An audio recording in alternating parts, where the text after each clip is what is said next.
Hey guys, welcome to our introductory video on civil rights and civil liberties. Today we're going to be talking about the fundamental differences between liberties and rights. So our first question is, what exactly is a liberty? What exactly is a right? And a lot of people will use these terms interchangeably. And they are close to one another, but they do have some pretty minute differences. And we're going to be covering both of these in this last unit for AP Gov.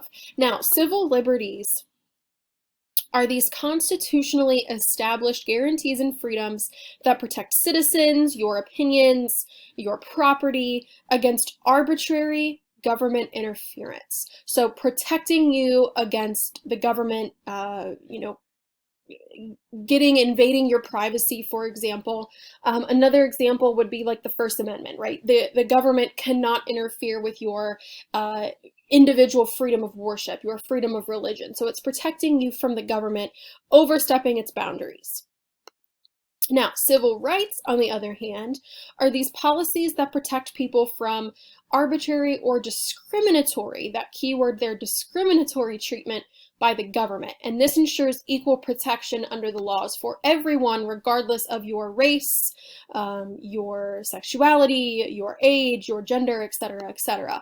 And these civil rights are guaranteed to all citizens under a couple of different things. You'll hear us talk about this unit, the Due Process Clause, specifically the Equal Protection Clause of the Constitution, as well as acts of Congress.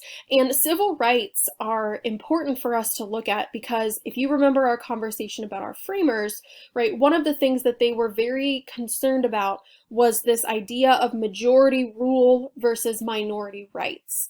And the civil rights that we are going to be talking about really serve to counterbalance the majority rule tendency in a democracy that often finds minorities outvoted. So when you think of civil rights, the civil rights movement is a great example, right? The Voting Rights Act we're going to be talking about. We'll talk about something called Title IX for gender equality, especially with education. Whereas civil liberties then would be more like your Bill of Rights, for example. Now, we have to talk about the origins of the Bill of Rights, and I want to start off with looking at this give me liberty or give me death, because we're going to be talking about civil liberties first here in this unit. So this is a famous quote, if you remember, from the American Revolution, and it really is just highlighting the fact that Americans have always held this liberty, this idea that the government cannot interfere with your personal freedoms arbitrarily without just cause. We've always held this in very high regard, since losing our liberties was what initiated the break from Great Britain in the first place, and it's honestly what encouraged much of that Federalist versus anti-Federalist debate over the Constitution and whether the Bill of Rights was an actual necessity to create or not. If you remember, the Federalists believed that liberties and rights of people were inherent.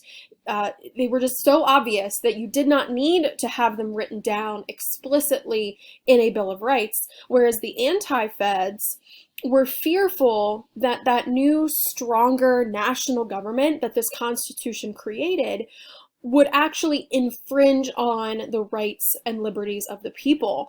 And they believed that writing down these liberties in a Bill of Rights was necessary. Right? There's a reason why any binding document always is in writing. It's kind of like a proof of purchase of your individual freedoms, right? You have, in order to return something at a store, you need a receipt. So think of this Bill of Rights almost as like a receipt or physical evidence that the anti-Feds wanted to prove that we as citizens of this country had liberties that the government could not take away. So as a result, we see that the Bill of Rights is ratified in 1789, and this includes the first 10 amendments to the Constitution. And these are protections of individuals, the protections of our opinions, and the right to express our opinions, protections of our property. You guys will actually be taking a look at the first 10 amendments here soon, but this is really the core foundation of those first 10. Protecting us, our opinions, and property, life, liberty, property, right? We've talked about that, from government interference. And as I've mentioned, our big focus with that Bill of Rights is that we are protected from the government. So the Bill of Rights is really this physical living example of our principle of limited government. This idea that the government is restricted to the powers given to it by the Constitution. It cannot go beyond what the Constitution allows it to do. It places, limits or restrictions on the federal government. So I want to end this first video here with our framework, or how we are going to approach this last unit on civil rights and civil liberties. And I want to start off with this idea. We live in a culture of civil liberties. That's very important to understand, right? We can practice or create any kind of religion. We can express our opinions without fear of punishment or retribution. We do have a great degree of privacy in our homes. We have interest groups like the ACLU, the American Civil Liberties Union, that challenge violations of civil liberties in court. But that does not mean that rights are absolute. These liberties are not, you can't do anything without repercussion. They are limited when they impinge or infringe on what we call public interest, which is the welfare or well-being of the general public. So if they violate someone else's rights or liberties, you cannot do that action or say that particular thing. You cannot express yourself in that way. So a general example here of how rights and liberties are not absolute: think about liberties of minors, right, of you all. You have this right to drive as you get older to be a certain age, but that is restricted until the age of 16 in Ohio for your safety and the safety of the general public. That's just one example of how your liberties as a minor are limited. Okay, so we are going to be looking at, throughout this entire unit, how our liberties are constantly being interpreted by the Supreme Court. It's not the Constitution that decides how our liberties are interpreted. It's the Supreme Court that has over time decided what liberties we have, how or in what circumstances they are protected, and in what circumstances they are not. So our goal of this unit is to explain and identify examples of how these liberties have been expanded and contracted by the courts in an attempt to balance our individual freedoms and also public order and safety. And this interpretation here, the fact that we can expand and contract rights based on the circumstance, is really what makes our Constitution a living document. So we are going to be looking at case studies of court cases. We're going to revisit a lot of those landmark court cases to take a look at those rights and liberties that have been expanded and contracted over time, sometimes expanding it to promote individual freedom, but then other times contracting and limiting the liberties that we have when public order and safety is of the utmost concern. Hey guys, so in our last video for Unit 9, we discussed the differences between civil liberties and civil rights and how our U.S. Constitution and Bill of Rights actually protect our liberties and rights. So today we are going to be talking about a process that is about the Bill of Rights and these liberties, but that is called the doctrine of selective incorporation. So we're going to be taking a look at this doctrine. So as always, just some context. The Bill of Rights, which we talked about in the last video, if you remember, was designed to protect the people from the federal government. Remember, the anti-feds were fearful of a strong national government, so they put this in place to actually protect that federal government from infringing on your rights unnecessarily. And in fact, the Bill of Rights, if you take a look, which you should have already, says Congress shall make no law, right? It doesn't say state governments, it says Congress, which is the federal government. And even in the very beginning years of our country, the Supreme Court even ruled that the Bill of Rights did not apply to the states. And this is later going to be overturned, but the fundamental thing to keep note of here is that before this doctrine of selective incorporation, the Bill of Rights only protected people from the federal government, and it did not apply to the states. Now, the problem was most discrimination and abuse of civil liberties, of civil rights, took place at the state level, right? We talked about some of the benefits of federalism, how states can adapt to the needs of their state, but also you do have disparity and inequality in terms of how policies are implemented from state to state. So we saw a lot of inequality and abuse of power coming from the state governments.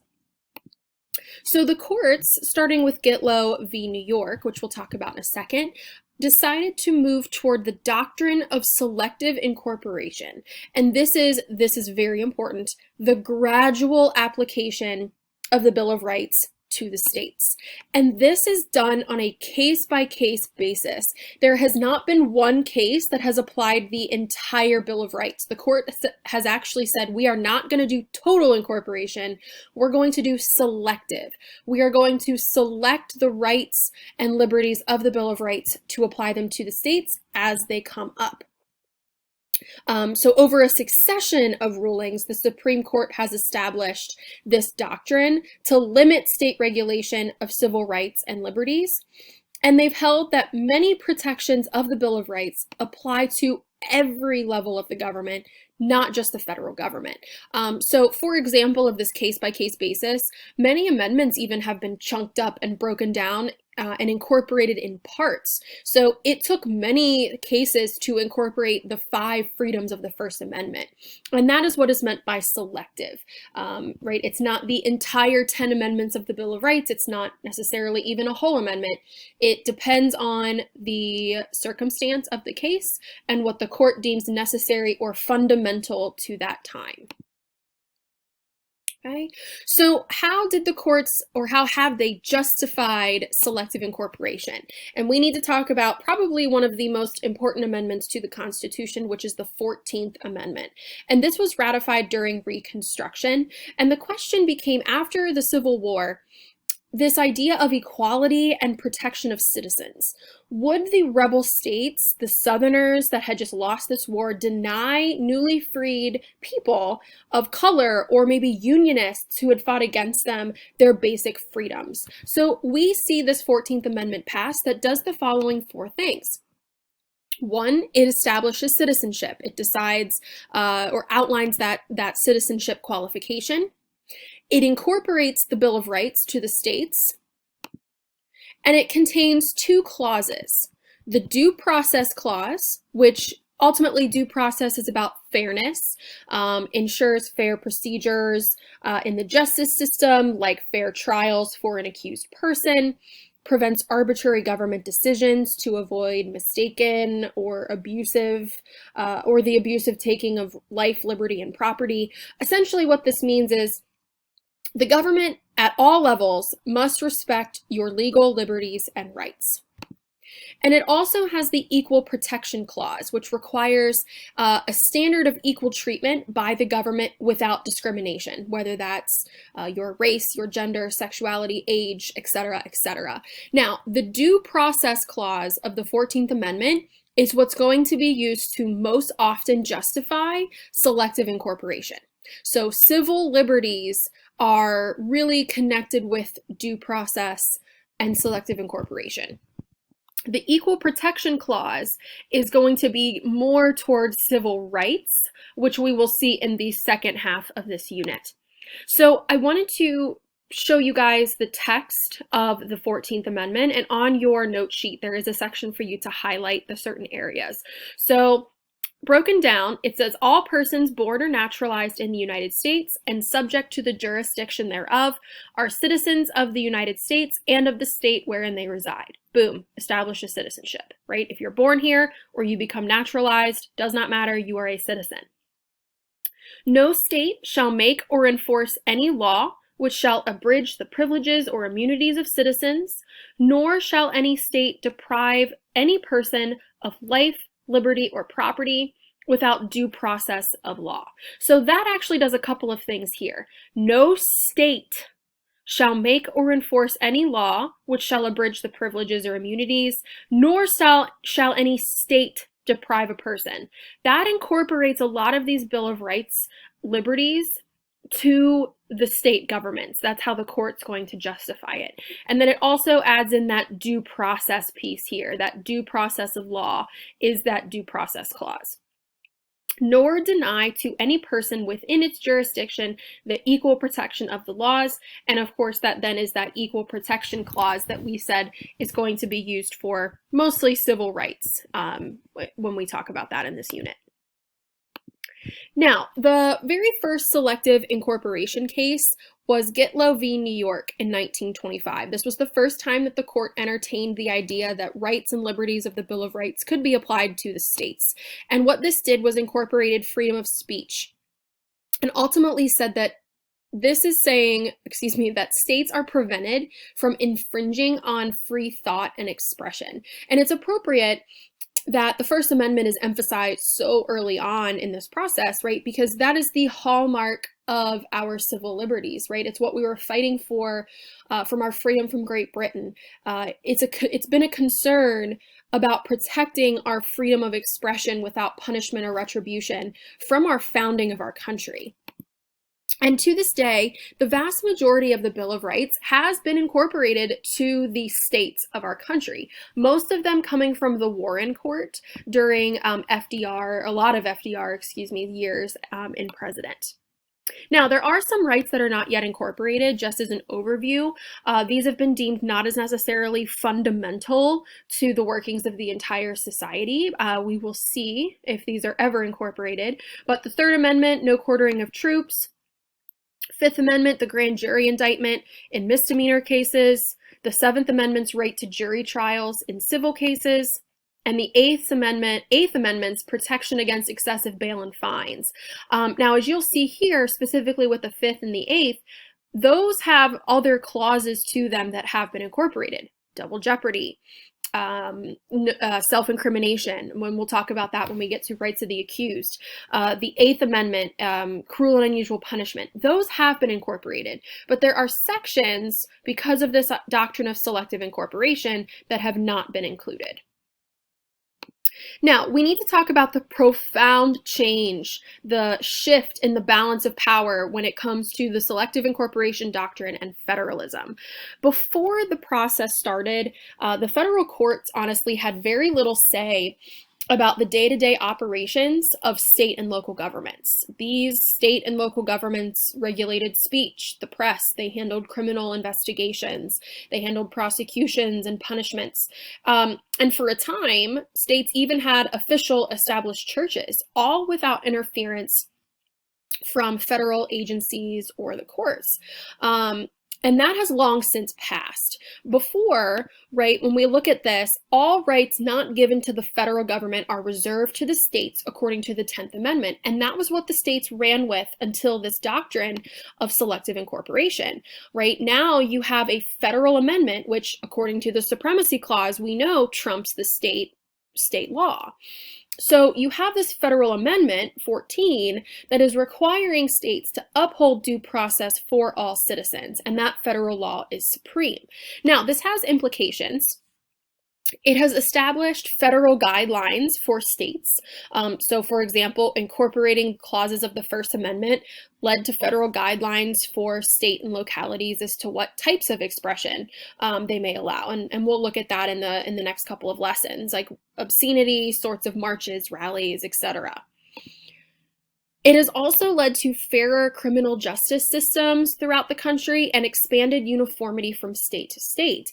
Incorporation has changed the enforcement of criminal law in states. It has made the criminal justice system fairer, right, because we are now nationalizing many of the rights of the accused, which again, we will look more in depth at later this unit.